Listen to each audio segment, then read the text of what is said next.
सुहाना की जेठानी अपने मायके गई तो उसके जेठ की देखभाल उसके ऊपर छोड़ गई। सुहाना जब अपने जेठ के साथ रात में अकेली थी। घर में तो सुहाना की उम्र 23 साल है और फिगर बहुत अच्छा पर बहुत खूबसूरत है। उसके अभी कोई बच्चे नहीं हैं और उसका पति दूसरे शहर में नौकरी करता है। सैलरी बहुत अच्छी ना होने की वजह से वे सुहाना को साथ लेकर नहीं गया, क्योंकि वे वहाँ लड़कों के साथ शेयर करके रहता है। वैसे तो सुहाना दिखने में बहुत ही खूबसूरत दिखती थी, लेकिन फिर भी अपने आप को संवारने पर बहुत ध्यान देती थी। वे अपने जेठ जी अयान और उसकी पत्नी रूपा के साथ लखनऊ में ही रहती थी। सुहाना के पति को छुट्टियां कम मिलती थी। प्राइवेट नौकरी करता था उसका पति और दिल्ली में ही रहता था, इसीलिए वे घर कम आ पाता था। लेकिन फोन पर घंटा घंटा भर बात करता था। दिन का समय तो सुहाना अपनी जेठानी रूपा और उसके बेटे ऋतिक के साथ बिता लेती है, पर रात को उसे जल्दी नींद नहीं आती, क्योंकि पति साथ नहीं होता तो उसकी कमी उसे बहुत सताती। वे जवान थी, उसका कभी कभी तो मन करता था कि काश उसके पति उसे भी अपने साथ ले जाते, क्योंकि रात को जेठ जी के कमरे से बहुत ही अजीब आवाजें आती थी। एक बार की बात है, जब उसकी कमर में दर्द हो रहा था तो उसके जेठ जी का बेटा ऋतिक, जिसकी उम्र 14 साल की थी, बोला, चाची जी आपकी मालिश कर दूं, शायद आराम मिल जाए। तो सुहाना बोली, तू कर देगा मेरी मालिश? और वे मान गया और उसने तेल से मालिश करनी शुरू कर दी, जिससे कि सुहाना को बहुत ही आराम मिल रहा था। और ना जाने क्यों सुहाना जो आग दबाए बैठी थी वे सुलगने लगी थी। सुहाना ने खुद को समझाया कि वे शादीशुदा है और ऋतिक की उम्र बहुत कम है। उस दिन तो सुहाना ने खुद को समझा लिया, लेकिन वे अंदर ही अंदर तड़प रही थी। एक दिन अचानक उसके जेठ की पत्नी को मायके जाना पड़ा, क्योंकि उसकी माँ की तबीयत ठीक नहीं थी। उसके साथ उसका बेटा ऋतिक भी जा रहा था। उनकी नानी उसे देखना चाहती थी। रूपा ने सुहाना से कहा, मैं तेरे जेठ जी को फोन पर सब कुछ बता दूंगी, तू बस घर का ख्याल रखना और उनको खाना खिला देना। रात में ये कहकर बस में निकल गई। रात को उसके जेठ जी जब घर आए तो सुहाना कुछ काम कर रही थी। उसके जेठ ने उसे नोटिस नहीं किया और सीधे रूम में नहाने चले गए।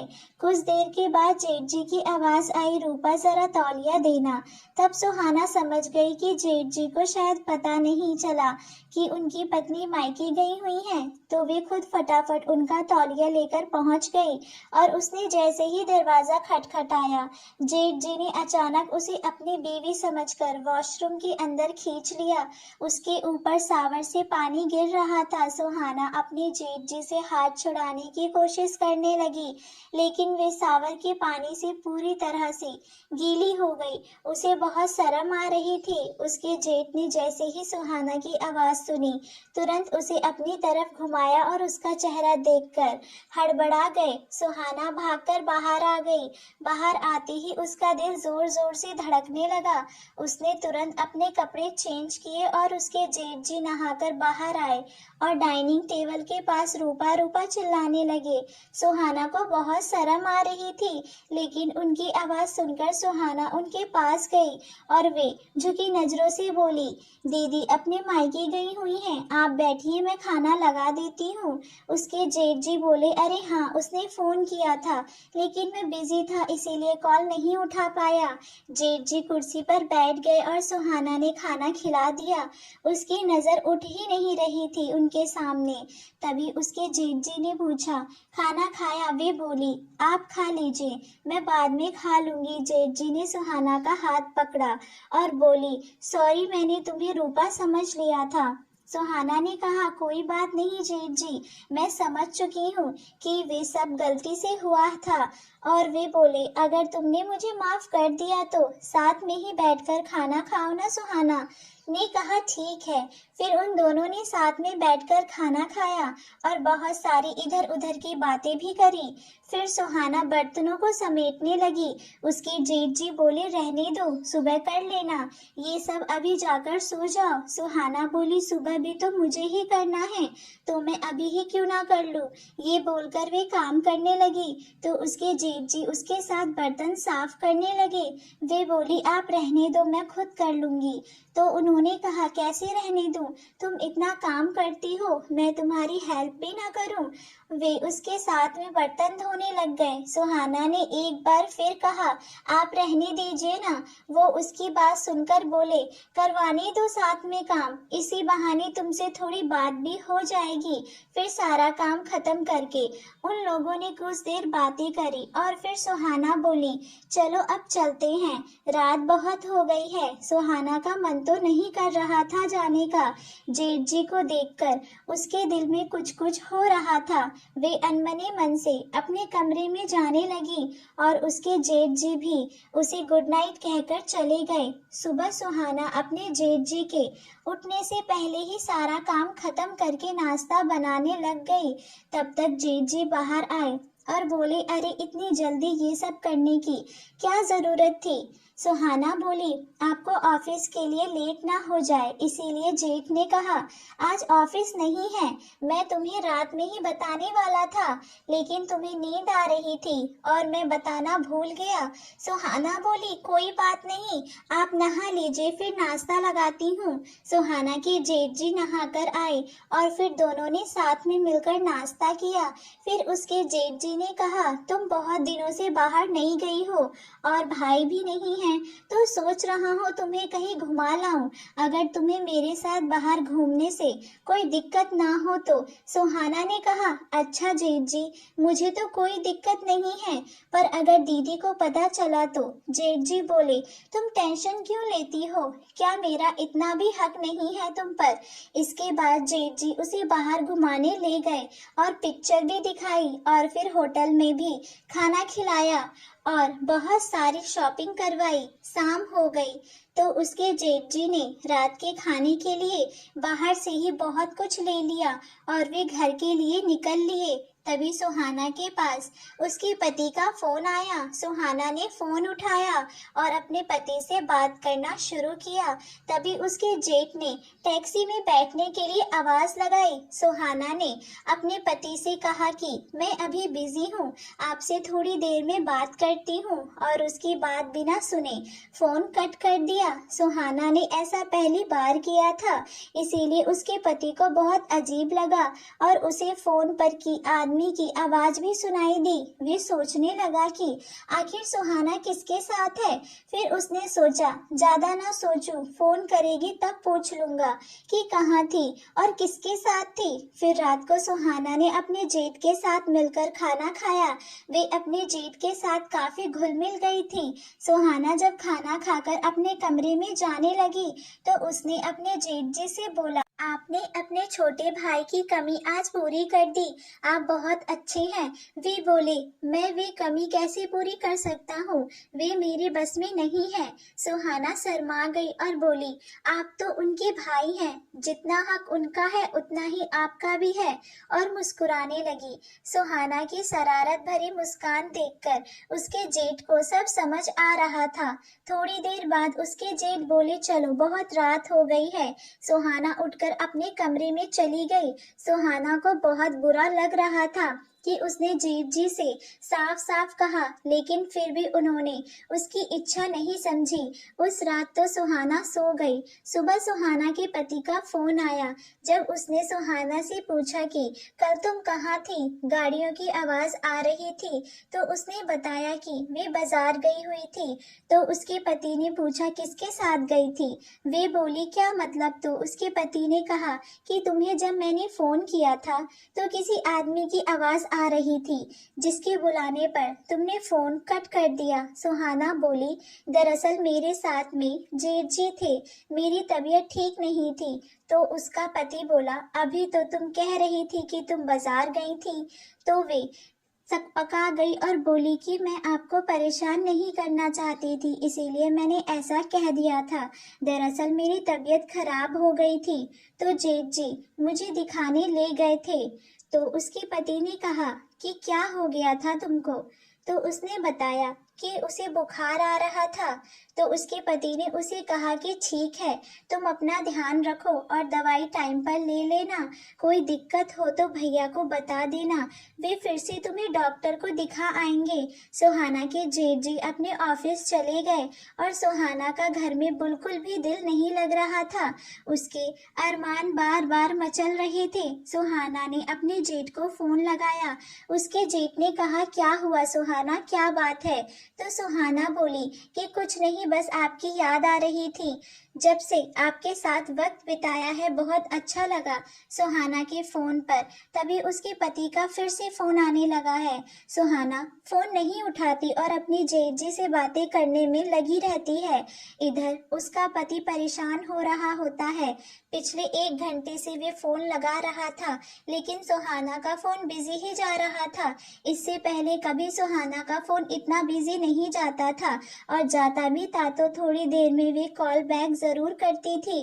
पर आज पूरा दिन निकल गया, सुहाना का पति उसके फोन का इंतजार करता रहा, पर फोन नहीं आया। सुहाना का जेठ आज जल्दी घर आ जाता है। सुहाना उन्हें देखकर खुश हो जाती है। सुहाना नजरें झुकाकर खड़ी होती है। उसके जेठ कहते हैं, सुहाना देखो, मैं तुम्हारे लिए कौन वाली आइसक्रीम लाया हूँ। वे सुहाना की तरफ आइसक्रीम का कोन बढ़ा देते हैं। सुहाना देखती है कि वे सिर्फ एक ही कौन है। वे कहती है, जेठ जी ये क्या, ये तो सिर्फ एक ही कौन है, आप अपने लिए आइसक्रीम नहीं लाए? तो उसका जेठ मुस्कुराता है और बोलता है कि हम दोनों एक में ही खा लेंगे, अब अलग अलग की क्या जरूरत है। सुहाना आइसक्रीम को फ्रिज में डाल देती है। उसका जेठ नहाने चला जाता है।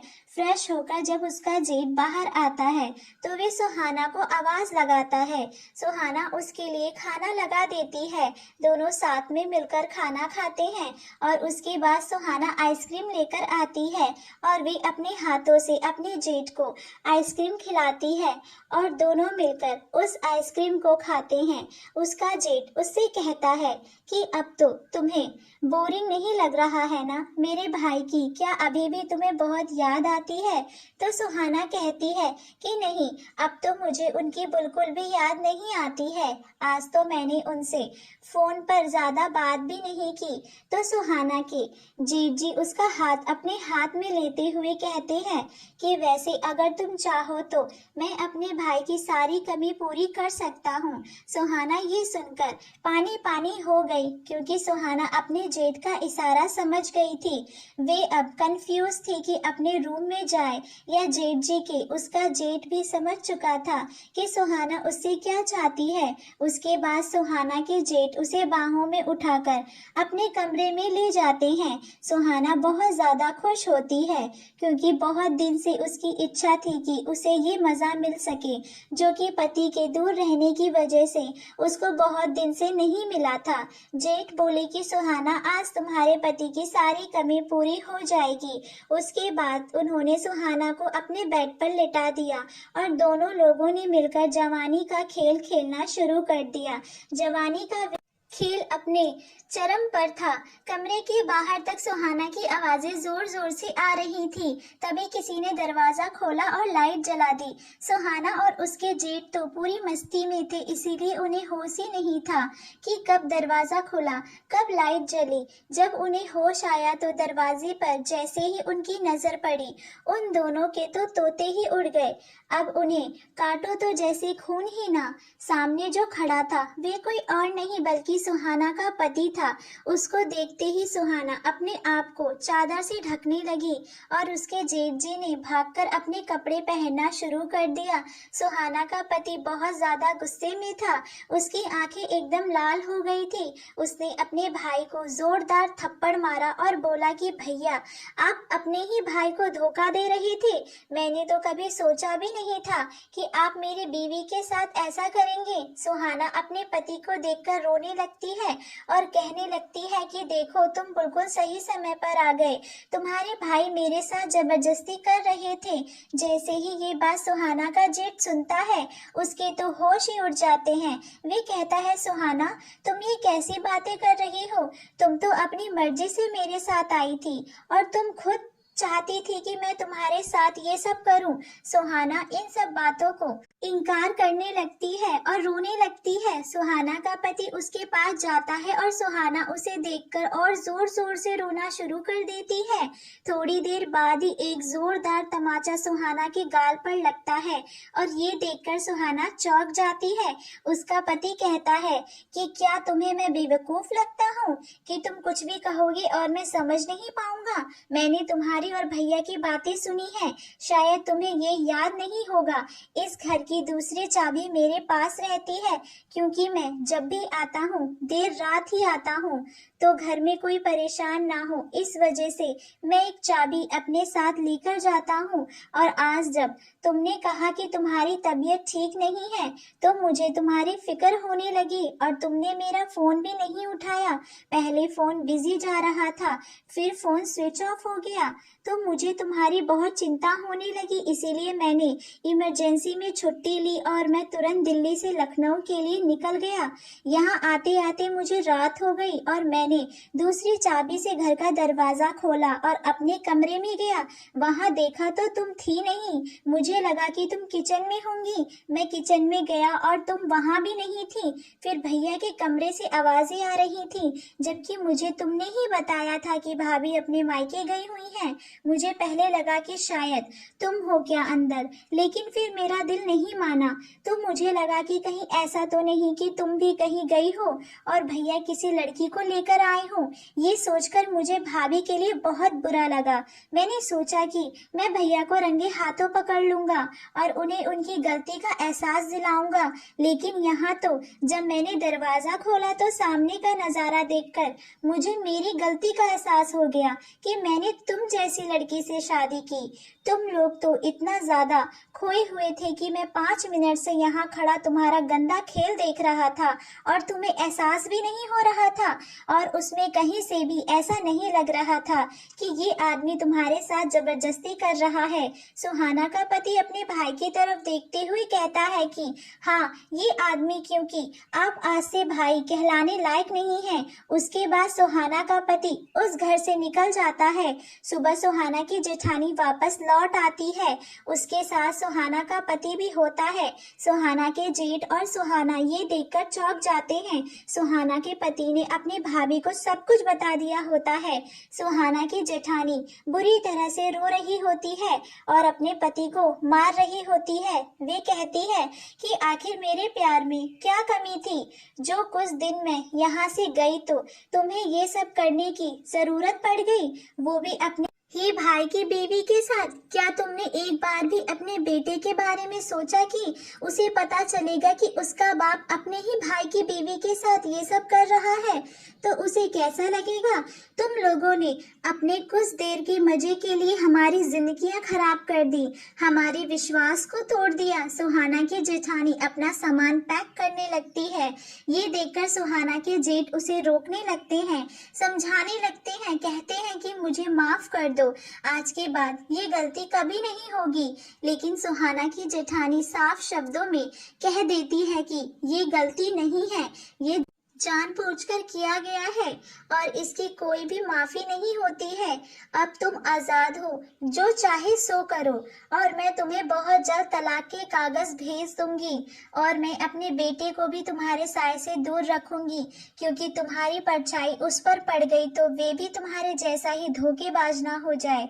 सुहाना का पति भी सुहाना को छोड़ देता है और उससे तलाक दे देता है। अब सुहाना कहीं की नहीं रह गई होती है, क्योंकि उसने अपने जेठ को इन सब में फंसाने की कोशिश की होती है और इन सब किए का इल्जाम उसके सर पर डालने की कोशिश की होती है। इसीलिए अब वे अपने जेठ के पास भी नहीं जा सकती थी। सुहाना के जेठ और सुहाना बुरी तरह से रो रहे होते हैं और सुहाना का पति अपनी भाभी को लेकर उस घर से चला जाता है। सुहाना की जेठानी अपने मायके चली जाती है और सुहाना का पति दिल्ली वापस चला जाता है। कुछ दिनों बाद सुहाना के पास तलाक के कागज आ जाते हैं और सुहाना का उसके पति के साथ तलाक हो जाता है और अब सुहाना पूरी तरह से बर्बाद हो चुकी थी। वे अपने मायके में अपनी जिंदगी गुजार रही थी। उसके मायके में ज्यादा पैसे नहीं थे तो उसके घर वाले उसे खूब ताने मारते और सारा काम भी उसे ही करना पड़ता और सुहाना के जेठ का भी हंसता खेलता परिवार बर्बाद हो गया था। आज इस घटना को 2 साल हो गए। सुहाना के जेठ ने अपने बेटे की 2 साल से शक्ल नहीं देखी थी। वे उस घर में अब अकेला रहता था। दोस्तों, रिश्ते विश्वास की नाजुक डोर से बंधे होते हैं। चंद पलों के मजे के लिए जब रिश्तों को धोखा दिया जाता है तो उनके नतीजे कुछ इस तरह से होते हैं। जो लोग आपसे प्यार करते हैं उनकी इज्जत करें, उनके प्यार की इज्जत करें। प्यार करने वाले जीवन साथी बहुत मुश्किल से मिलते हैं। अगर आपको ऐसा कोई मिलता है तो उसके साथ धोखा ना करें, वरना आपको पछताना पड़ सकता है। धन्यवाद दोस्तों। आपको हमारी कहानी कैसी लगी हमें नीचे कमेंट बॉक्स में अपनी राय जरूर बताइएगा और हमारी चैनल वाणी वॉइस को लाइक शेयर सब्सक्राइब करना ना भूलें। अगर आप हमारे चैनल पर नए हैं तो हमारे चैनल को सब्सक्राइब जरूर करें।